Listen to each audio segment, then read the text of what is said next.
كنت أتوقع مواجهة المغرب في النهائي، لكن للأسف القدر لم يسمح لنا بذلك. تصريح ميسي قبل قليل سيزلزل المغاربة والعالم بأسره. لكن قبل الخوض في هذه التفاصيل الإخبارية التي وردتنا قبل قليل من الآن بعد فوز ميسي وتتويجه كأحسن لاعب بمونديال 2022، لكن بداية لا تنسوا الاشتراك في القناة وتفعيل الجرس لتتوصلوا بكل جديد أخبار المغرب إن شاء الله فور علمنا بها، وشكرا جزيلا لكم.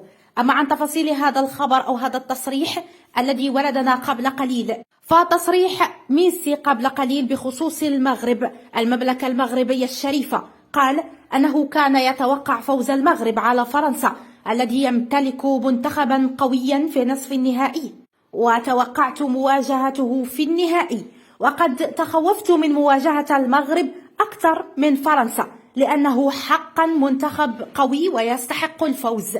لكن مع الأسف الشديد المنتخب المغربي لم يأخذ حقه، لكن في المرة القادمة أنا متأكد أن الحق سينتصر.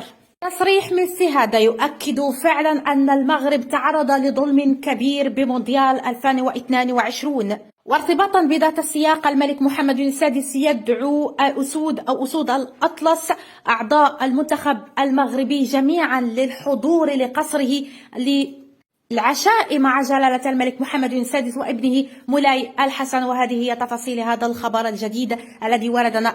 استقبال ملكي بداخل القصر الملكي اليوم، أوسمة ثمينة جدا وعشاء ملكي فاخر بجانب الملك محمد السادس مباشرة على طاولة المأدبة العشاء، وإلى جانب مولاي الحسن. تعرفوا عن تفاصيل هذا الخبر الجديد الذي وردنا قبل قليل. تأكدنا من مصادر صحفية موثوقة جدا أن جلالة الملك محمد السادس سيستقبل أعضاء المنتخب المغربي الذين قدموا ملحمة وطنية كروية رياضية لن تنسى عربيا وعالميا بمونديال قطر 2022، وذلك يوم الاثنين 19 دجنبر الجاري، وهذا كله بأوامر سامية من صاحب الجلالة. فالمنتخب المغربي سيكون في ضيافة جلالة الملك محمد السادس.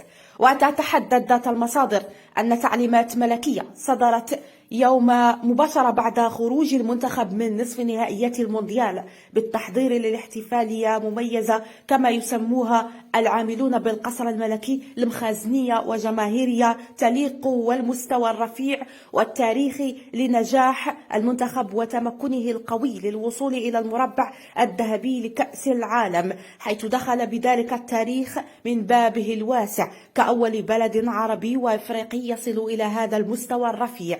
ويرجح أن تنزل الطائرة أو التي تقل عناصر المنتخب على أرضية مطار السلا أو الرباط سلا لينطلق بعدها الاستقبال الشعبي والجماهيري على طول الطريق المؤدية إلى القصر الملكي بالرباط، حيث سيستقبلهم العاهل المغربي رفقة طاقم الجامعة الملكية لكرة القدم برئاسة فوزي القجع. وبعدها ستقام مأدبة عشاء فخرية على شرف اللاعبين وتوشيح صدورهم بأوسمة ملكية، وتضيف أنباء غير مؤكدة أنه ربما سيسمح للاعبين بمرافقة والديهم